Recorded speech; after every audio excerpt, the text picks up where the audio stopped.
the atmosphere of discovery, where we discover the master plan for our lives. So today's session is our fourth session titled Forgiveness.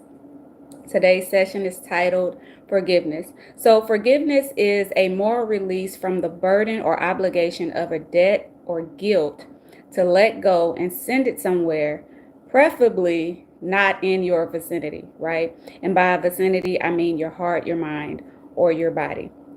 People who don't forgive has had an injury or injustice that hasn't been validated or a consequence that has not been issued for their wrong, right? So there is a consequence for every action, every idle word, every wicked thought. There is a consequence, right? Nothing will remain hidden or unknown unless God has mercy or shows grace in that area. But even in his mercy, we must remember that he is just, right? So when we don't show mercy, we don't receive mercy. When we don't forgive, we cannot be forgiven. Why? Because the same measure by which we judge, we shall be judged. So your unforgiveness proves your lack of knowledge of who God is or your distrust in him to vindicate you. I'm going to repeat that. Your unforgiveness proves the lack of knowledge of who God is or your distrust in him to vindicate you. I want you to think about that. So the things that feed unforgiveness and keeps it rooted and keeps it growing are bitterness, right? Hatred, resentment, guilt and shame, fear of rejection, self-rejection, right? Fear of abandonment, self-abandonment, and also lack of identity. These things feed unforgiveness. And they're like fertilizer, right? They're constantly being sprinkled on your memory to make sure that you won't forget it so that it does not become uprooted. Okay? So forgiveness, though, will unshackle your mind, your will, your emotions, and in some cases, even your physical body. There are physical symptoms, diseases, and disorders that are common in people who harbor grudges and refuse to forgive. The main one that I've heard is cancer, cardiovascular diseases, right? Gut issues, mental and emotional disorders like depression and anxiety, right? The increased heart rate from that emotional stress and turmoil will damage your blood vessels. Okay, it also reduces your immune response. It makes you more likely to get sick, right? It causes you to fixate on and keep those negative thought patterns.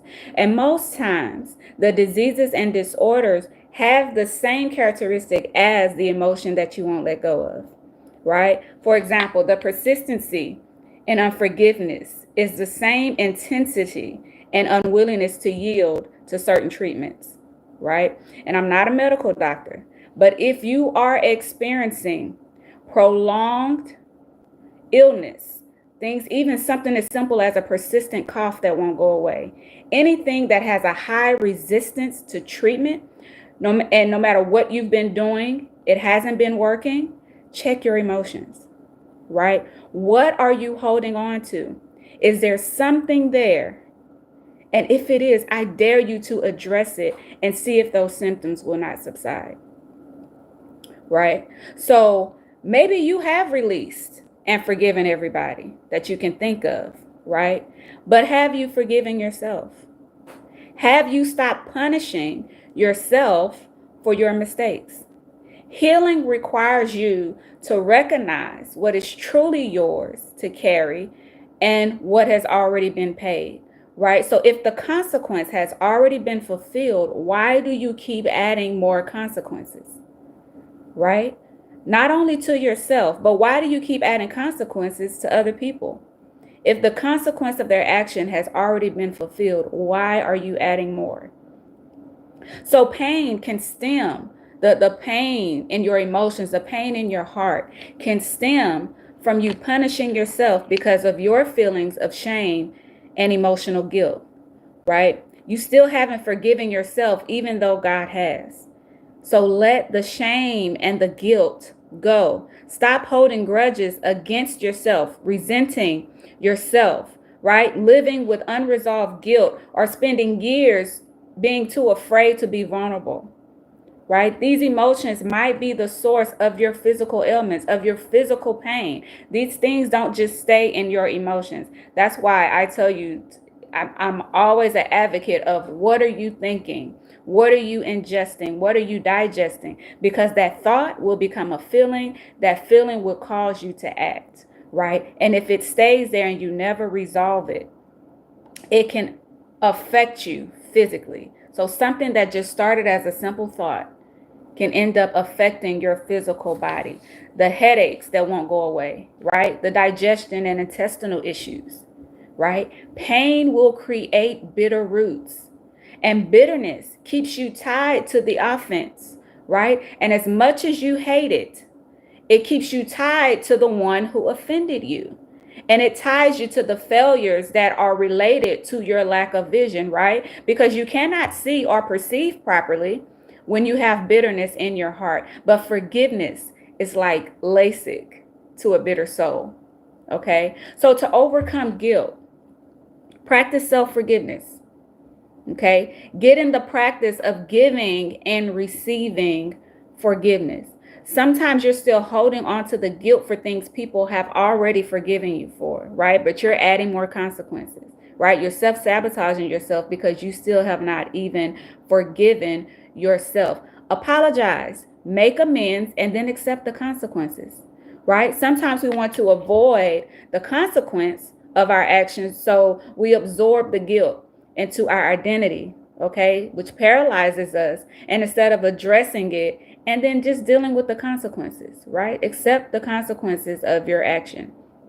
So, two things can be true, right?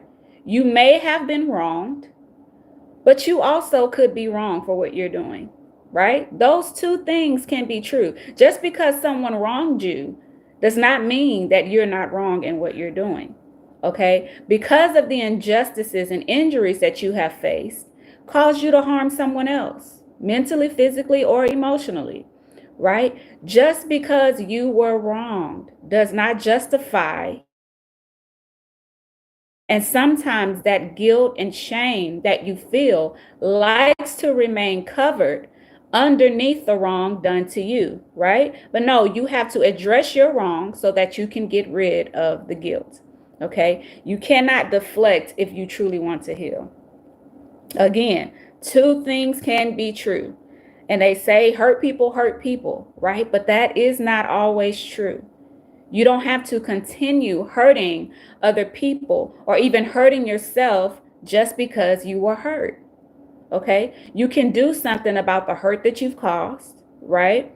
And you can do something about how you respond to the hurt that has been inflicted upon you. Okay? So forgiveness is not just a release for others. It releases from limitation for yourself, right? Forgiveness transcends a reciprocal expectation, right? It highlights that unconditional and generous nature of God's grace, the same that is given to us, right? Forgiveness goes past the thing where you do it, then I'll do it, right? That's not what we're looking for in forgiveness, right? Because unforgiveness is a energy waster. It drains your mental strength and it lets other people have power over your emotions. And if somebody has power over your emotions, they can direct what you do. They can direct how you live your life. They can direct you to stay in that pit, to stay in that hole that you've been in, right? Unforgiveness is a bitter root that creates a void, right? And a void represents a deep longing or desire for something. And if it isn't filled with the right things, the wrong things will do, right? Bitterness creates these empty places inside of us that we tend to fill with the influx of bad things in order to cope with it. And we fill that void with things like toxic people, with alcohol, with drugs, with sex, food, right? Money, fame, whatever we can get to fill that void. But filling those voids with negative coping mechanisms will end in bitterness. Why? Because it started with bitterness. Okay? To a hungry, empty soul, every bitter thing is sweet. And that's why we should not have any lack. We should not have any voids, and we should be whole and complete in every area, so that the voids we do have, we don't take on bitterness as something sweet or seen as something good. Okay? So when you agree not to forgive, do you know what comes with that package? Right? What comes with that unforgiveness is diseases and disorders, physical pain, emotional pain, right? You have no mental strength to do anything else. It's not just for unforgiveness that's coming through there, right? So we have to wake up ready to forgive. We don't wait until something happens and then decide to forgive. We wake up ready to forgive. According to the Bible, each person gets at least 490 times to be forgiven, right? So I want you to try that. Try that at least 2 or 3 times this coming week, right? 2 days. Wake up ready to forgive, right? And see how much more relaxed you are, right? And it will actually make you healthier and end up saving your life. So the way to escape certain triggers is to learn to forgive quickly, right? Because as we are learning that this stress and all this stuff affects our physical body, it affects our heart, it affects our blood vessels, it affects our gut, right? It affects our mind and our ability to process, to think, to reason, right? So don't give it time to get access to your memory and your imagination, especially if you're a creative person, especially if you're a gifted creative person. Don't allow that bitterness to reach your imagination, okay? Because it's gonna keep going, okay? When you don't forgive people, it allows their evil to transfer onto you. So instead of you staying a loving, generous, happy person, you become bitter and angry and mean, right? But not only to the person that harmed you, right? But to people who had nothing to do with that harm. Now, if you had forgiven them, then you could pass on all of that good that you were instead of the evil that you became because of that hurt, because of that injustice, right? So we're not forgiving to let people off the hook, right? We are forgiving so that that evil does not transfer, so that evil dies at your decision to stop letting it live, right? Remember, 490 times for each person, right? I don't know what happens on the 491st time, but at least 490 times, okay? Unforgiveness creates penalties against you and your future. Unforgiveness creates penalties against you and your future. It's not just coming by itself. It has bags and boxes and suitcases, right? All kinds of stuff comes with unforgiveness. It's like that extended family vacation. It's not just the husband, wife, and children, right? It's the aunts and the uncles and the cousins. They're all coming too. It's not just what you see. Okay. One of the penalties of unforgiveness is that you stop trusting yourself, right? So now you can't make decisions. So you won't make decisions, or you will make impulse decisions. So that way you don't have to take the time to see what is best. Okay. Your dreams shift to revenge and conflict instead of purpose and insight for your future. You overlook your destiny helpers, or you see them as opposition to you. That vindication that you seek becomes your purpose, and your motivation in life is to get revenge, is to be vindicated for this wrong, right? You even adopt a victim mindset that keeps you from moving forward. Why? Because everything wrong that happens in your life is never your fault, right? You always deflect back to the person that you haven't forgiven, and you blame them for every wrong, even if it's a consequence of your own action. And remember, I told you two things can be true. Somebody can wrong you, but you can also be wrong for what you are doing in response to that, right? Just because somebody did something to you does not give you a free ride to be disrespectful, to harm other people, to murder, to steal, to do all of these other things to harm others, right? So you can be wrong as well as you were wronged, okay? Even when someone wrongs you, you are responsible for how you respond to it. What do you do with it? Will you let the offense or the wrong take over your thoughts and your emotions to the point that it affects your behavior and makes even your body bow to its control? Is that unforgiveness that important that you're willing to allow it to control your thoughts and emotions and your body? Is it that important? Right? There's no such thing as righteous bitterness. There's no such thing as righteous unforgiveness, right? You cannot love and be bitter. Bitterness rages against love, and it pulls down every opportunity for unity. They go against each other, right? So let's be clear. Justice and forgiveness is two separate things. They both deal with how we respond to being wronged, right? You can forgive whether you receive justice or not, right? You can release your desire to see someone punished or to get revenge. Justice is not determined by you. It's determined by the court or the system in authority and God, right? One is personal and internal, right? And then the other is external. We do not control the external. We are in control of the internal. And we do not want our internal well-being directed by whether or not we see the consequence for the wrong that occurred toward us, right? We don't want our inner man affected by whether or not that external system gives justice. Does that make sense? We may not see it, or we may not think the consequence was good enough, but our peace should not be determined by external factors, right? It may not happen how you want it or when you want it, but every one of us have one judge, right, that sees all and judges justly. And we have to trust in that fact. We either trust him to vindicate us or we don't. We either take him at his word or we don't, right? And let's be clear about something else. Reconciliation and forgiveness, two different things.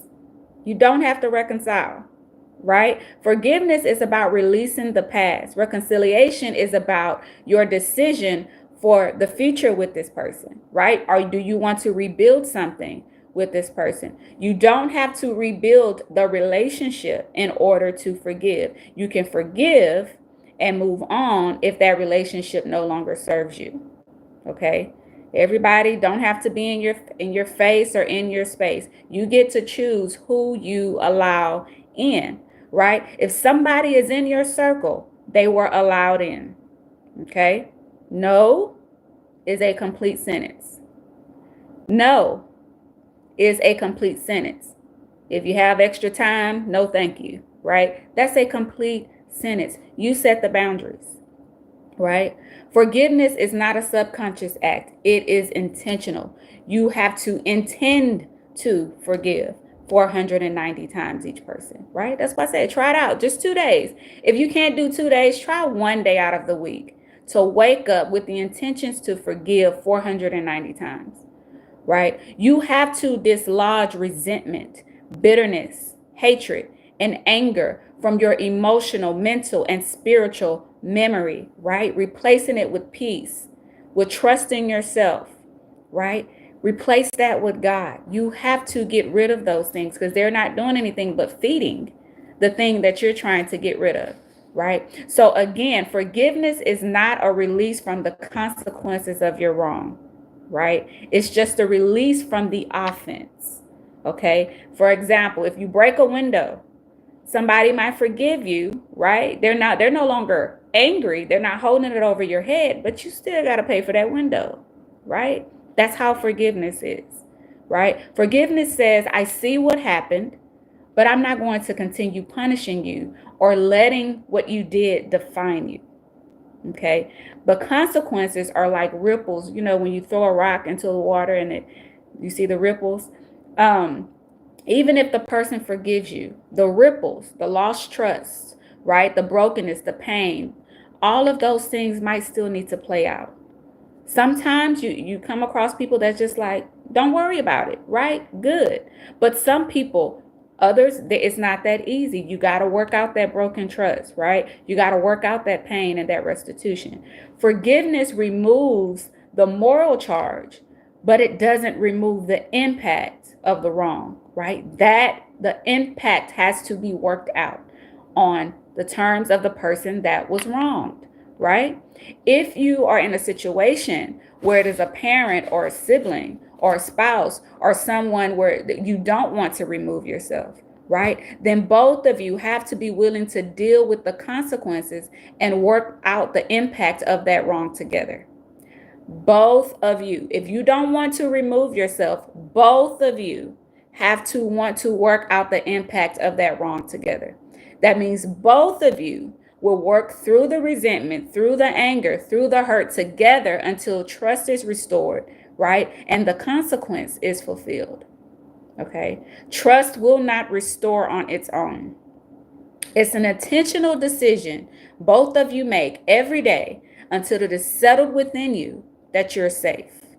Okay? And this can happen as quick as you both are committed to it happening, right? It depends on both of you, not one or the other. Does that make sense? So oftentimes, the impact of a wrong will last longer because there's a refusal to trust, right? Or remove the charge in a situation we decided to stay in, right? Or only one person is doing the work to rebuild, right? So if you decide to stay in a situation, but you refuse to trust, you're not committed to resolving that issue, right? So it won't work. There will be no restoration. There will be no forgiveness if you are not committed, right, to dealing with the consequences and working out the impact of that wrong together. Does that make sense? It will not work if you say you forgive someone, but still want to hold the charge. It won't work. The trust will not be restored. It also won't work if they forgive you and you refuse to address the impact, right? You have to do both. You got to remove the charge and then be committed to addressing the impact that it had and work that part out. Okay, so I think sometimes some people think that you haven't forgiven them, but you've forgiven them. They just were not willing to work through the impact of that wrong, right? But if you're going to stay in a situation, whether it's a friendship, whether it's a parental relationship, a sibling relationship, a husband or wife, both people have to be committed, right, to deal with the consequences and work out the impact of that wrong together. If you're missing any part of that, it won't work. Okay? The same way with forgiveness of sin, right? You have to address the issue, address the consequence, right? Face them so that you no longer want to do it again. Okay? When we say God will forgive me, okay, so He's forgiven you. But what is the consequences of that sin? There is a consequence, right? And so you have to deal with the consequence and address the impact that it had on God, right? On the people that saw you do it or heard you say it or whatever the case is. Okay. So our memory and ability to recollect directly affects our ability to release. Our memory and our ability to recollect directly affects our ability to release. And if you remember, memory was session 79. So if you're having issues with unforgiveness because you keep replaying things in your memory, I suggest you go to session 79, and it digs a whole lot deeper into that process, right? Whatever starts in your memory, whatever you allow to start in your memory begins a memorial, right? It is a place in your mind that continues to be built up as a support system for evil strongholds or success. You choose, right? You choose which it will be depending on how much unforgiveness you harbor, right? How much resentment, how many grudges, how much anger and excuses and reasons, right? To prevent that growth or prevent you being able to complete things. Okay?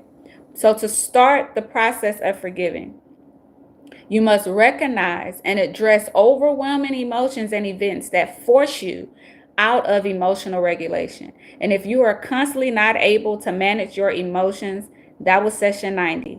Go back, we dig into that. So there's really no excuse, right? Because we have sessions that help you deal with every part of it, right? Bitter roots. If you're struggling with bitter roots, that's session 75. right? Guilt and shame. You feel guilty, you feel shame. You haven't learned how to let that go. That's session 88, right? Mental strength. You don't even have the mental strength to go through the process emotionally or mentally because you're allowing other things to drain it, right? Mental strength, session 82. Unprocessed pain, right? We get very specific. If you are dealing with unprocessed pain, that is session 63. And then the big one, trust issues. I would pair it with this session, right? Trust issues is session 54. Okay, so if the issue is trust, I suggest right after this, you go and you go through trust issues, which is session 54, right? So like I said, to start that process of forgiving, you have to recognize and address those overwhelming emotions and the events that force you out of emotional regulation, right? And some of the things that make us feel this way is when we feel trapped, when we feel unsafe or unheard. Okay, that will trigger those overwhelming emotions. When we have been accused of something falsely, that will trigger those overwhelming emotions. Also, unhealed trauma or triggers, those things cause those overwhelming emotions, right? And when these things happen, you have to start thinking about why it happened. Why did it cause you to respond the way that you did?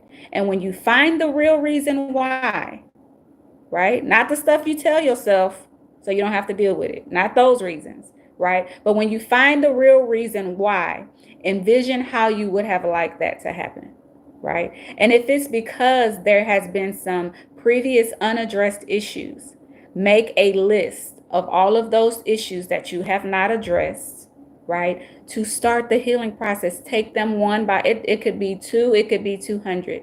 Take them one by one. Because as you go through that list, one of those things that heal could knock out 20 other things, right? Does that make sense? So sometimes healing doesn't look like a bunch of steps, right? Sometimes it's not a step by step. Sometimes it's not time passing because some things can be healed with time, right? Because some healing can come as you mature and your understanding grows, right? As adults, we didn't understand a lot of things our parents did, but once we had families of our own, now we begin to heal because, oh, that wasn't personal. You know, my parent didn't know this, right? So you can start to heal from time because of maturity, right? Sometimes healing doesn't even look like that, right? It looks like letting go. Sometimes that's what healings look like. Sometimes it looks like forgiveness or repentance, right? And parents, I don't want you to just go back to when you were a child and how your parents' emotional irregularities messed you up and caused them to wrong you, right? And then you skip over the parts where you mismanaged your emotions with your children and wronged them, right? I want you to write those things down, right? Your messed up parenting moments, write those down too. Sometimes healing looks like apologizing or explaining to your child what your parents couldn't apologize or explain to you, right? So that that cycle ends with you. And so forgiveness and justice, two separate things. Forgiveness and reconciliation, two separate things. If you're going to stay in a situation with no matter what type of relationship it is, whether it's your job with your boss, if both people are not committed to dealing with the consequence or handling the impact, right? The ripples from the rock that was thrown, the hurt that was caused, then it won't work. Trust will not be restored unless both people are committed to walking that out together, right? You're going to have to walk through the resentment, walk through the anger. And it doesn't mean some relationships can't be restored because one or both of the parties are not committed, right? But if someone is committed, right, it's worth a try. It is worth you being able to release that person. And then you work out the consequence. You can do that together. Hey, when you say this, this shuts me down, right? So then the person has to be committed to say, okay, I won't say this, but if I say it, apologize. Don't get upset because you're doing the thing that the person set the boundary for, right? But if someone is committed, or if someone has come to you and asked you for forgiveness, and you feel like holding on to forgiveness is giving you some type of right over them, no. All you're doing is shackling your mind, your body, your spirit to them, and they are controlling your life. There are some things that you will not do because you're still mad at them, right? Think about it. Think about it. Also, prolonged physical issues that the doctor cannot explain could be emotionally related, right? Is there something you're holding on to? Because when you're holding on to something mentally or emotionally, your body will do the same thing. It will hold on to that disorder. It will hold on to that disease until you let it go. Okay? So it's worth it. It's worth it for you to live the life that you were destined to live, to let it go. It's not letting them off the hook, right? That's not what it's doing. And if it has attached to your identity, if you have become the wrong that has been done against you, it's going to feel really hard to let it go, because now it's a part of who you are when it was never supposed to be that. It was never supposed to become you, right? It was supposed to be, okay, this happened. Let me go through all of what I'm feeling. Let me not suppress it, because when you suppress things, you are unintentionally now, after I say this statement, it will be intentional. You are unintentionally bleeding on other people, right? And if you notice people are saying the same thing, you act this way every time I say this, why do you do that? And you don't give them a response, you're bleeding on them, right? But like I said, now that you know, the blood that you are shedding on them, right, is intentional, because now you know. All of those things that you don't want to let go of, the guilt and shame that you even feel, right? You keep giving yourself consequences for something that was already fulfilled. Stop sabotaging your life. Stop with the self-sabotage, right? No more after this, okay? The guilt has been released, okay? You can now move on. You can now live and stop just existing, right? Wherever that place was, you can release it, process those emotions. It's very good to write these things down, okay? Don't skip over stuff. Each one is important because you don't know what else that came with it. And even though the list might be long, like I said, when you process one thing, when you process the root of a thing, it can take out 10 or 20 other things if you get the root, right? But you have to start doing something about it. Don't let this linger, because it affects your life, and it's not just affecting your emotions. Things that happen in your emotions show up in your body, right? So, like I said, most of the time, the characteristic of that emotion is the same characteristic of that disorder or that disease.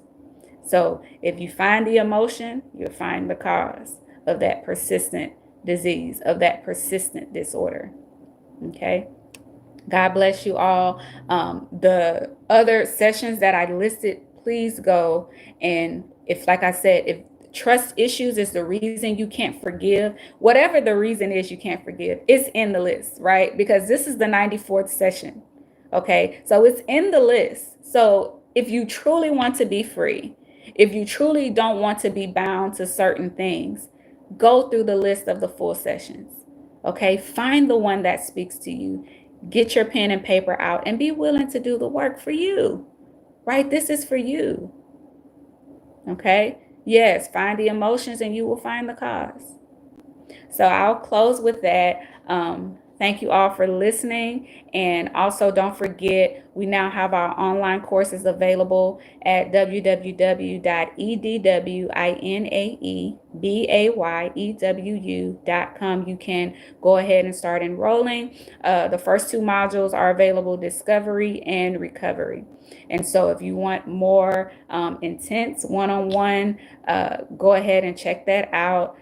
If this session released something for you, it'll release something for somebody else. So share as well. So God bless you all.